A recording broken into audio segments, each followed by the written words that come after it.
استاد فرحان احمد اور جمشید کی یاد نے میرے اندر ایک گہری خاموشی پیدا کر دی تھی۔ صالح کو اس کا اچھی طرح اندازہ تھا۔ اس نے میری توجہ ایک دوسری طرف بٹانے کے لیے کہا، تم بھول گئے ہو کہ ہم اصل میں رسول اللہ صلی اللہ علیہ وسلم سے ملنے نکلے تھے۔ تم بیچ میں بیٹھ گئے، اب وہ خود تمہیں یاد کر رہے ہیں۔ کیا ابو ابھی تک رسول اللہ صلی اللہ علیہ وسلم سے نہیں ملے؟ انور نے حیرت سے کہا۔ صالح وضاحت کرتے ہوئے کہنے لگا، امت محمدیہ کا ہر وہ شخص جو میدان حشر سے کامیاب ہو کر آتا ہے، اس کے گھر والے اس کا استقبال کرتے ہیں، پھر دیگر کامیاب لوگوں کے ساتھ اسے رسول اللہ صلی اللہ علیہ وسلم کے مبارک ہاتھوں سے جام کوثر پینے کی سعادت ملتی ہے۔ اس کے بعد وہ لوگ خوشی خوشی بقول تمہارے والد کے اس جھیل کے کنارے کسی جگہ آ بیٹھتے ہیں، مگر تمہارے والد کو میدان حشر گھومنے کا شوق تھا، اس لیے حضور سے ملاقات سے قبل ہی انہیں ان کی درخواست پر دوبارہ میدان حشر میں بھیج دیا گیا، لیکن اب حضور نے انہیں خود ہی طلب کر لیا ہے۔ خیریت، اس طلبی کی کوئی خاص وجہ؟ نائمہ نے پوچھا تو صالح نے جواباً کہا، بات یہ ہے کہ امتوں کا حساب ہوتے ہوتے اب حضرت نوح کی قوم کا حساب کتاب شروع ہوا ہے، مگر ان کی قوم نے اس بات ہی سے انکار کر دیا ہے کہ نوح نے ان تک خدا کا کوئی پیغام پہنچایا تھا۔ یہ کیا بات ہوئی؟ وہ یہ کیسے کہہ سکتے ہیں ان تک خدا کا پیغام نہیں پہنچا؟ ان کو تو دنیا ہی میں اس جرم میں غرق کر دیا گیا تھا کہ انہوں نے حضرت نوح کے پیغام کو جھٹلایا تھا۔ اللہ تعالیٰ کے اس فیصلے کے بعد وہ اس کے سامنے کھڑے ہو کر یہ کیسے کہہ سکتے ہیں کہ حضرت نوح نے ان تک خدا کا پیغام نہیں پہنچایا؟ عارفہ نے حیرانی سے سوال کیا۔ لیلا نے اس کی بات پر مزید اضافہ کیا، اور اگر وہ جھوٹ بولنے کے لیے ڈھٹائی پر اتر ہی آئے ہیں تو قرآن مجید میں بیان ہوا تھا کہ ایسے لوگوں کے منہ بند کر کے ان کے ہاتھ پاؤں سے گواہی لی جائے گی، تو اب وہ یہ بات کیسے کہہ رہے ہیں؟ صالح نے انہیں سمجھاتے ہوئے وضاحت کی، یہ بات کہنے والے لوگ حضرت نوح کی وہ قوم نہیں جن پر عذاب آیا تھا، یہ لوگ دراصل حضرت نوح پر ایمان لانے والوں کی اولاد میں سے ہیں، جنہوں نے قوم نوح کے غرق ہونے کے بعد دنیا کو آباد کیا تھا، مگر ان کی ایک بڑی تعداد وہ تھی جن میں حضرت نوح کے بعد براہ راست کوئی پیغمبر نہیں آیا۔ یہ لوگ توحید و آخرت کی اسی رہنمائی پر گزارا کرتے رہے جو دراصل حضرت نوح کی تھی، چاہے ایک طویل وقت گزرنے کی بنا پر وہ اس کو اس حیثیت میں نہ جانتے ہوں، اور چاہے انہوں نے اس کی شکل کتنی ہی بگاڑ دی ہو، اسی لیے وہ حضرت نوح کی رہنمائی کے منکر ہو گئے ہیں۔ میں نے گفتگو میں مداخلت کرتے ہوئے صالح کی بات کو مزید واضح کیا۔ دیکھو، بات یہ ہے کہ انسانیت کا بیشتر حصہ حضرت نوح ہی کی اولاد میں سے ہے۔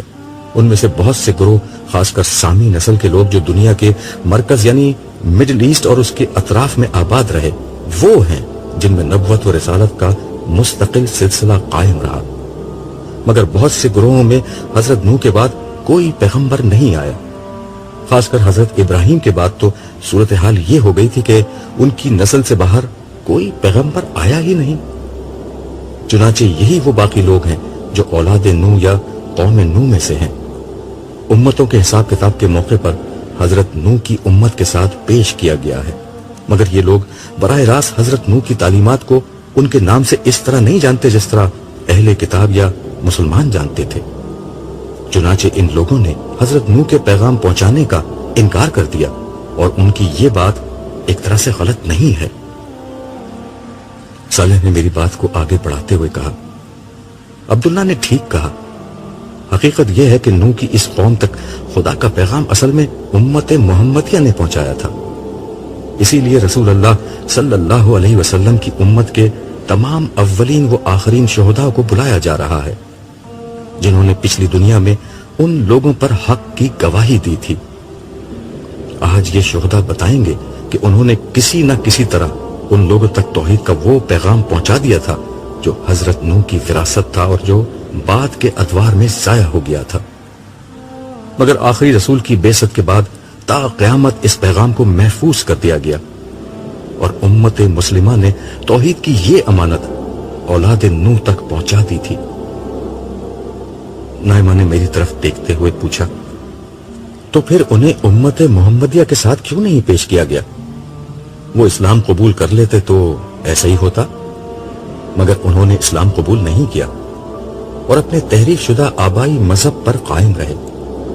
آج ہر امت چونکہ اپنے رسول کے ساتھ پیش کی جا رہی ہے، تو ایسے سارے لوگ قوم نوح کے طور پر پیش کیے گئے ہیں، کیونکہ ان کے آباء و اجداد حضرت نوح پر ایمان لائے تھے۔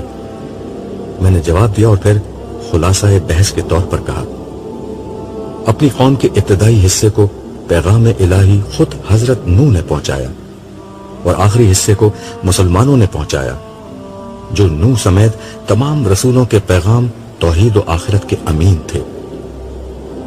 چلو بھائی، اب بلایا جا رہا ہے، صالح مجھ سے مخاطب ہو کر بولا۔ اس کے ساتھ ہی ہم دونوں اٹھ کر وہاں سے روانہ ہو گئے۔ ہم ایک دفعہ پھر رسول اللہ صلی اللہ علیہ وسلم کی بارگاہ میں موجود تھے۔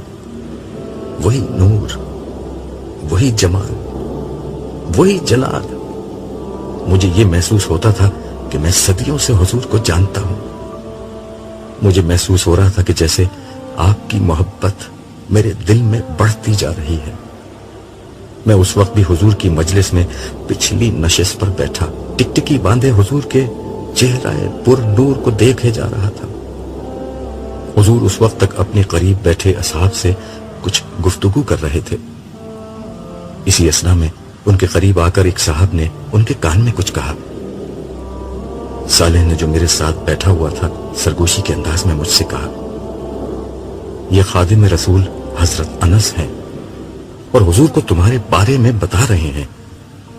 اس کے ساتھ ہی حضور نے نظر اٹھا کر مجھے دیکھا اور ایک دل نواز مسکراہٹ کے ساتھ میرا استقبال کیا۔ اس سے صالح کی بات کی تصدیق ہو گئی کہ حضرت انس نے میری ہی آمد سے حضور کو مطلع کیا تھا۔ پھر مسکراتے ہوئے حاضرین سے فرمایا، اللہ کے پیغمبر اور انسانیت کے جد امجد نوح کی امت نے ان کی شہادت کو یہ کہہ کر قبول کرنے سے انکار کر دیا ہے کہ نوح نے ان تک براہ راست کوئی پیغام نہیں پہنچایا۔ حقیقت یہ ہے کہ یہ پیغام میری امت نے قوم نوح تک پہنچایا تھا۔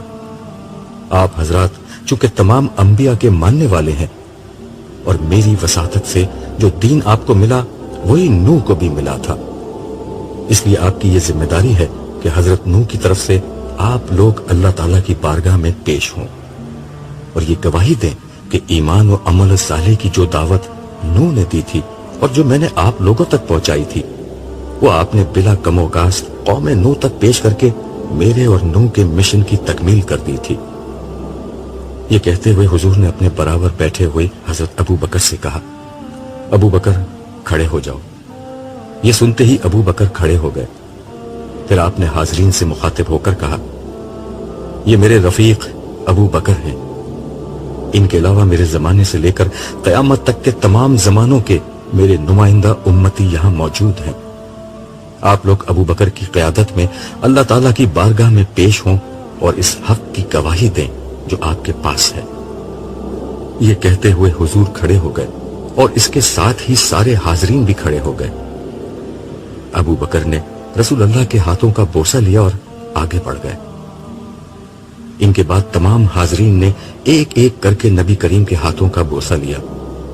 میرا نمبر سب سے آخر میں تھا، میں نے بھی یہ شرف حاصل کیا، اور اس کے بعد ہم سب سیدنا ابو بکر کی قیادت میں میدان حشر کی طرف روانہ ہو گئے۔ میں ان بزرگ ہستیوں کے درمیان سب سے پیچھے چل رہا تھا۔ صالح میرے ساتھ نہیں تھا۔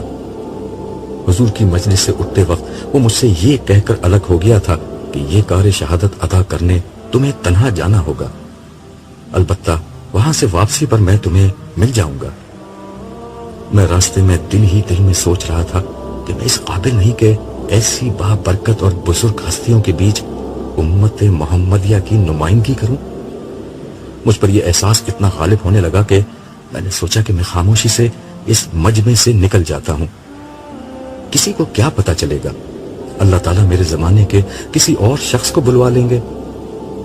اس خیال سے میں آہستہ آہستہ پیچھے ہونے لگا۔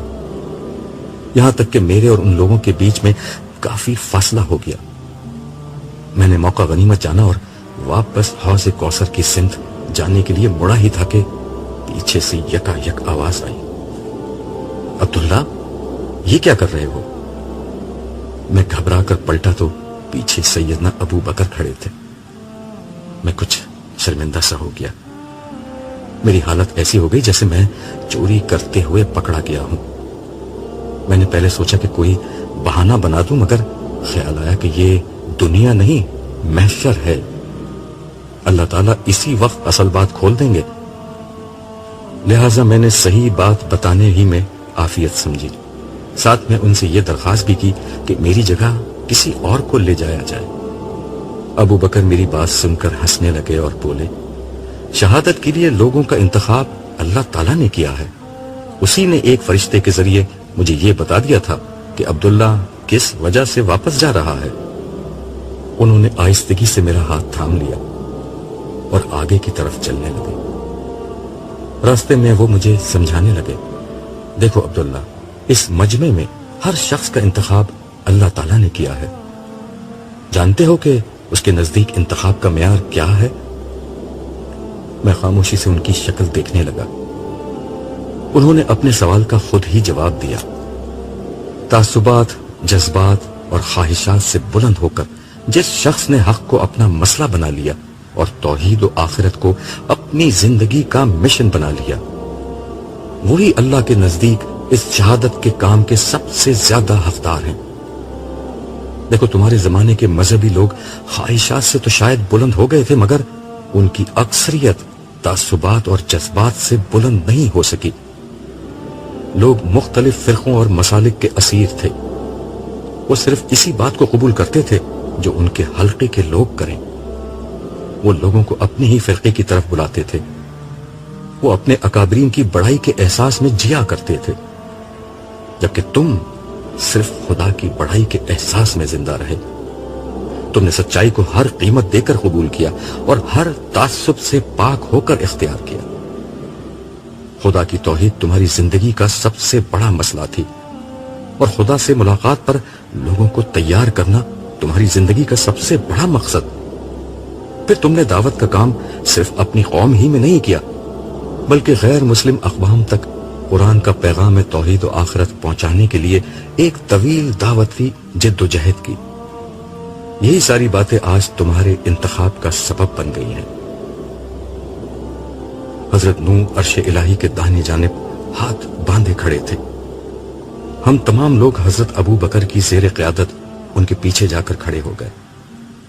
سامنے کی سمت انسانوں کا تا حد نظر پھیلا ہوا ایک سمندر تھا۔ ان میں سے ہر شخص بدحال اور پریشان نظر آتا تھا۔ یہ لوگ سر جھکائے کھڑے تھے، ان کے چہرے خوف کے مارے سیاہ پڑ رہے تھے۔ فضا میں سرگوشیوں کی خفیف سی آواز کے سوا کوئی اور آواز نہ تھی۔ یہی حضرت نوح کی وہ امت تھی جو دراصل ان کی اولاد میں پیدا ہونے والے لوگ تھے۔ کچھ دیر میں ایک صدا بلند ہوئی، نوح کے گواہ بارگاہ الہی میں پیش ہوں۔ میرا خیال تھا کہ اب ابو بکر آگے بڑھ کر کچھ کہیں گے، مگر اس وقت میں نے دیکھا کہ پیچھے سے نبی کریم تشریف لائے اور عرش الہی کے سامنے کھڑے ہو گئے۔ فرمایا گیا، کہو اے محمد، کیا کہنا چاہتے ہو؟ رسول اللہ صلی اللہ علیہ وسلم نے بارگاہ احدیت میں عرض کیا، پروردگار تو نے مجھے نبوت دی اور اپنا کلام مجھ پر نازل کیا۔ اس کلام میں تو نے مجھے بتایا کہ نوح بھی وہی دین توحید لے کر آئے تھے جو تو مجھے عطا کر رہا ہے۔ اسی دین حق کی شہادت میں نے اپنی امت پر دی، اور اب یہ لوگ تیرے سامنے پیش ہیں تاکہ یہ گواہی دیں کہ اسی دین حق کو انہوں نے اولاد نوح تک بے کم و کاست پہنچا دیا تھا۔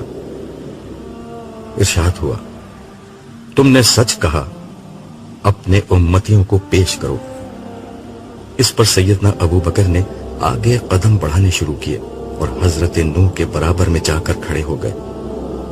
ہم سب بھی ان کی پیروی میں ان کے پیچھے جا کر ٹھہر گئے۔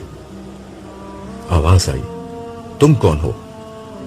حضرت ابو بکر نے اپنا تعارف کرایا۔ اور پھر ہم میں سے ہر شخص کا نام اور زمانہ بیان کر کے اس کا تعارف کرایا۔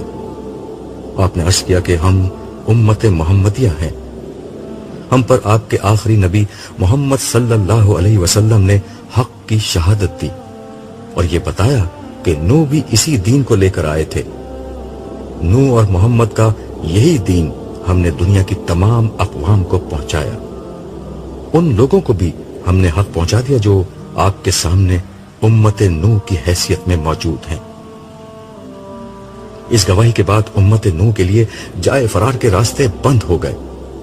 یہ بات واضح ہو گئی کہ نوح کا دین وہی تھا جو محمد صلی اللہ علیہ وسلم کا تھا، اور امت محمدیہ نے اس دین کو دنیا تک پہنچا دیا تھا۔ اب امت نوح کا حساب اسی گواہی کی روشنی میں ہونا تھا۔ ہمارا کام ختم ہو چکا تھا، اس لیے ہم لوگ واپسی کے لیے روانہ ہو گئے۔ ہمارا قافلہ واپسی کے سفر میں رواں دواں تھا۔ اس دفعہ سالار قافلہ نبی و آخر الزماں خود تھے۔ ہمارا قافلہ فرشتوں کی معیت میں میدان حشر سے گزرتا ہوا حوض کوثر کی سمت جا رہا تھا۔ میں اپنی رسوائی کے اندیشے سے ذرا پیچھے ہی چل رہا تھا۔ یکایک کسی نے میرے کندھے پر ہاتھ رکھ کر کہا، بھائی تم کہاں بھاگنے کی کوشش کر رہے تھے؟ میں نے پیچھے مڑ کر دیکھا تو صالح زیر لب مسکرا رہا تھا۔ میں شرمندہ ہو کر خاموش رہا۔ وہ ہنستے ہوئے بولا، خدا کا شکر کرو کہ تمہارے امیر قافلہ ابو بکر تھے، ان کی جگہ عمر ہوتے تو تمہیں کم از کم 2-4 درے تو ضرور مارتے۔ اس کی بات سن کر میں بھی ہنسنے لگا۔ کچھ توقف کے بعد میں نے کہا، اصل بات ابو بکر یا عمر کی نہیں، ہم بھی وہی کرتے جو ابو بکر نے کیا، کیونکہ انہیں بھیجنے والی ایک ہی ہستی تھی، اس رب کریم کی جو ساری زندگی میری پردہ پوشی کرتا رہا ہے۔ پھر ایک اندیشہ میرے ذہن میں پیدا ہوا۔ میں نے صالح سے پوچھا، تمہیں میرے بارے میں کیسے پتا چلا؟ کیا سب لوگوں کو یہ بات معلوم ہو گئی؟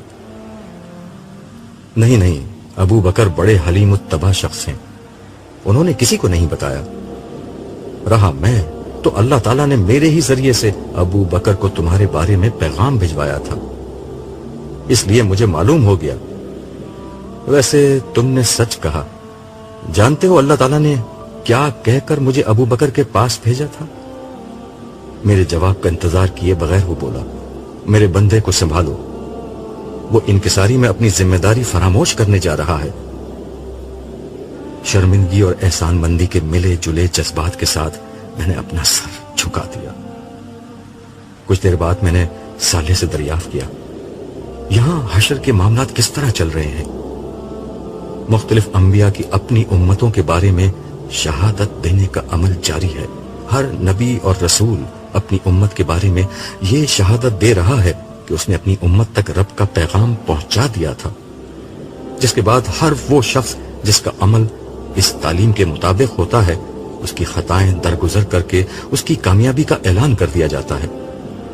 صالح نے جواب دیا، مجھے یاد آ گیا، صالح نے بتایا تھا کہ حساب کتاب کے اس دور کے بعد عمومی حساب کتاب شروع ہو جائے گا۔ مجھے آس بندھ گئی، شاید اس مرحلے پر میرے بیٹے جمشید کی نجات کا کوئی فیصلہ ہو جائے، مگر ظاہر ہے میرے ہاتھ میں کچھ نہیں تھا۔ میں نے صالح سے پوچھا، یہاں کیا حالات ہیں؟ حالات کا نہ پوچھو، کسی کا کوئی پرسان حال نہیں ہے، اس پر مزید یہ کہ کسی کو نہیں معلوم کہ اس کے ساتھ کیا ہوگا۔ ہم دونوں یہ گفتگو کرتے ہوئے قافلے کے پیچھے پیچھے چل رہے تھے کہ اچانک ایک زوردار شور بلند ہوا۔ اس شور کا سبب یہ تھا کہ مسلمانوں کا ایک جم خفیر نبی کریم کے نام کی دہائی دیتا ان کی طرف بڑھنا چاہ رہا تھا۔ یہ لوگ چیخ رہے تھے، رو رہے تھے اور فریاد کر رہے تھے کہ یا رسول اللہ ہماری مدد کیجئے، ہم آپ کے امتی ہیں، جبکہ فرشتے انہیں کوڑے مار مار کر دور کر رہے تھے۔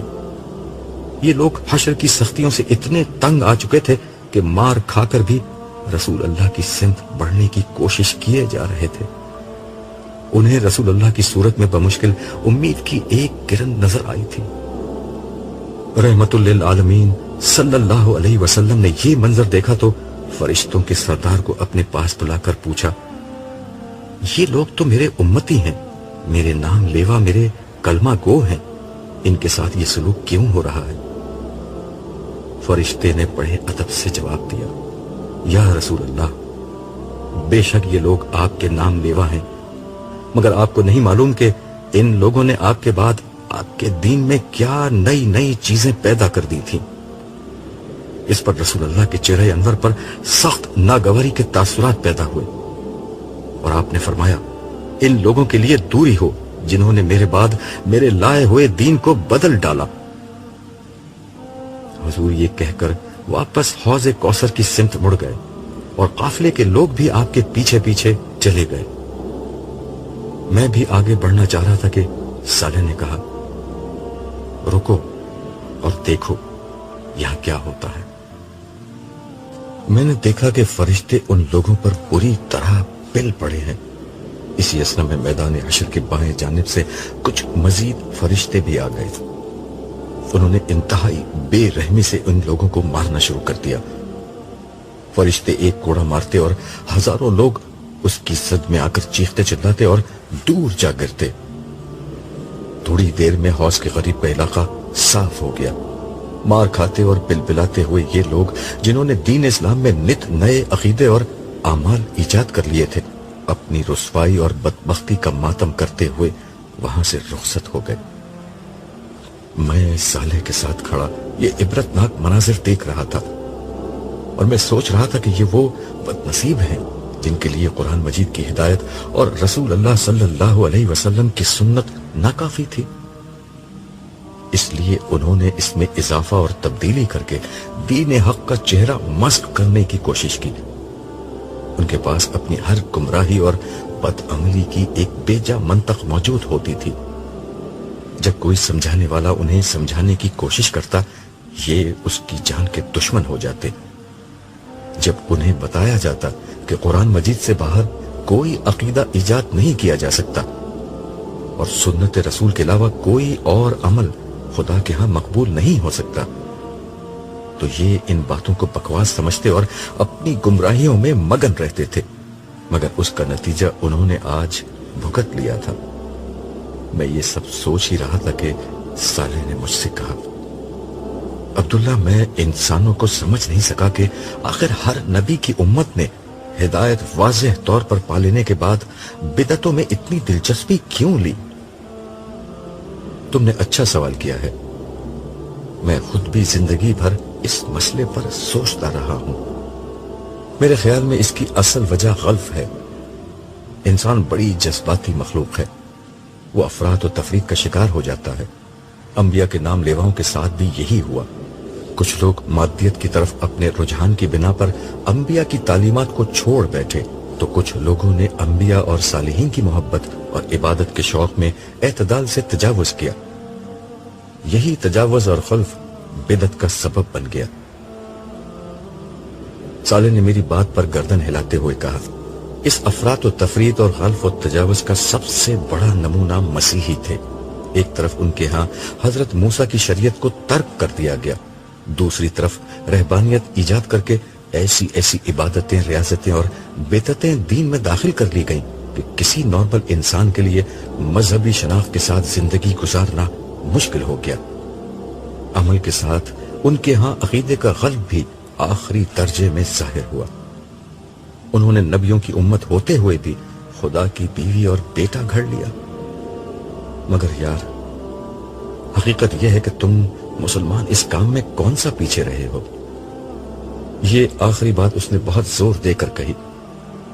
میں نے بلا توقف جواب دیا اور آج اس کا نتیجہ بھی بھگت لیا۔ عیسائیوں نے بھی اور مسلمانوں نے بھی۔ یہ کہتے وقت میری نظر میں کچھ دیر قبل رونما ہونے والے مناظر گھوم رہے تھے۔